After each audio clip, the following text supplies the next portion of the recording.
السلام علیکم۔ کیا اللہ تعالیٰ موجود ہے؟ شیخ عبدالحق محدث دہلوی رحمۃ اللہ علیہ وجود باری تعالیٰ کے بارے میں لکھتے ہیں کہ جس داہریہ سے چاہیے پوچھ، دیکھیے کہ تمہاری کتنی عمر ہے، وہ ضرور 20، 30، 40، 50 کوئی عدد یقینی یا تخمینی بیان کرے گا،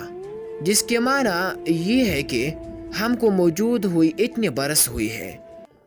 اب اس سے پوچھئے کہ آیا آپ خود بخود پیدا ہو گئے یا کسی نے تم کو پیدا کیا ہے،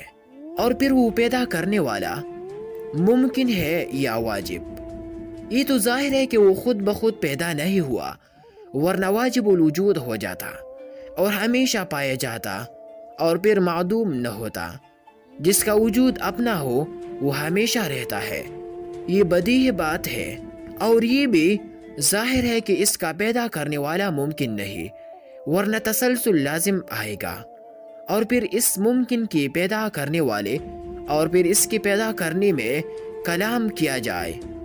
اور یہ سلسلہ کسی واجب الوجود کی طرف منتہا مانا جائے گا، جس سے ہم کو اس خوبی اور محبوب کی شان میں پیدا کیا جائے گا۔ وہ رب ہے جس کا ہر زمان میں ایک جدا نام ہے، اور جب وہ خالق ہے تو اس میں علم، قدرت، حیات، ارادہ وغیرہ عمدہ صفات بھی ہے، خواہ وہ عین ذات ہو یا غیر، خواہ لا عین ہو ولا غیر۔